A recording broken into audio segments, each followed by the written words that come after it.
Hey guys, welcome to the 193rd C# tutorial that I'm making for the new Boston, and in this tutorial we're going to continue working on our writer class. Alright, so the first thing that we're going to do is create a method to write a single byte. So we're just going to create a public method with a return type of void, since we don't need the user to get any information from this method, and then we're just going to name this method write bytes, since that's exactly what it's going to be doing, just writing a single byte. And then we're going to need to get what byte the user wants written. So we're just going to have the user pass through here the byte they want to write. And we're just going to say byte, and I'm just going to call it to write. Alright. And now we're just going to use the write method inside of the binary writer class to write this single byte. So we're just going to say bw.write, and then that single byte that the user wants us to write. So to write. Alright.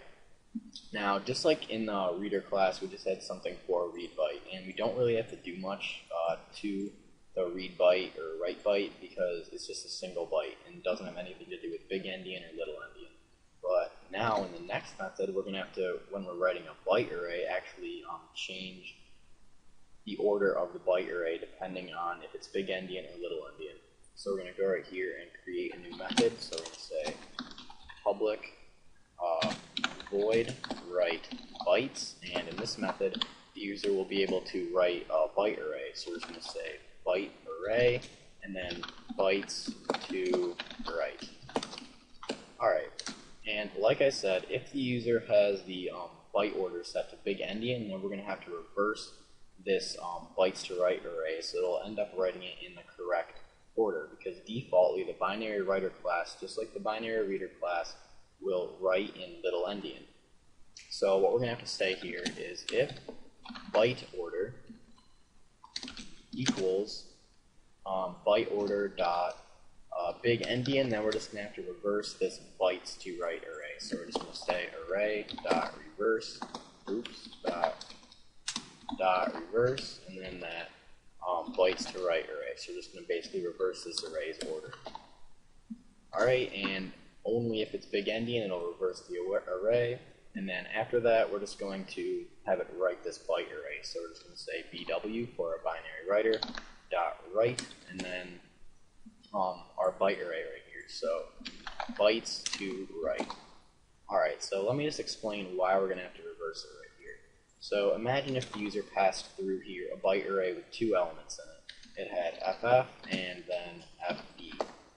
Alright, so basically what the user wants us to see in the file would be ff and then fe right inside of the file. So they'd want to see ff and then fe right like that. Alright, well, if we didn't have this if statement right here, what it would just go ahead and do is start writing at the write. So it'd start writing and be like, alright, we're going to write ff, and then we're going to go here and write fe. Alright, so that's little endian, perfect. Well, if it's big endian, we want it to start writing at the left. So we want it to start writing ff and then fe like that way. Oops. Fe like that. So as you can see, if we didn't reverse it, it would end up writing fe ff. Well, if it's big endian, we want it to write ff fe. Alright. So now that you understand that, let's just move on to writing integers, like an int16 for example. So we're going to go right here and say public void write int 16, and then we're just going to have them pass through the short or the int 16 that they want to write. So we're just going to say right here short, and I'm just going to call this to write. Alright, so just like before, we're going to have to reverse it if the byte order is big endian. So we're going to say byte array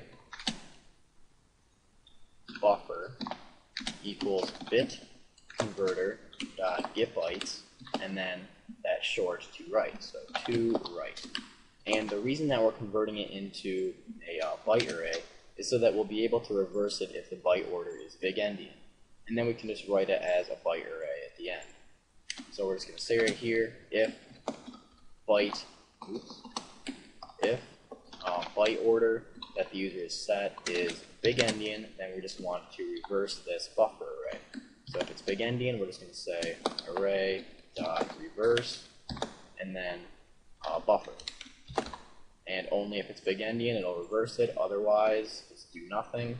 And then we're just going to write that buffer array right here. So we're just going to say BW for our binary writer, and then .write, and then we're just going to write this byte array right here called buffer.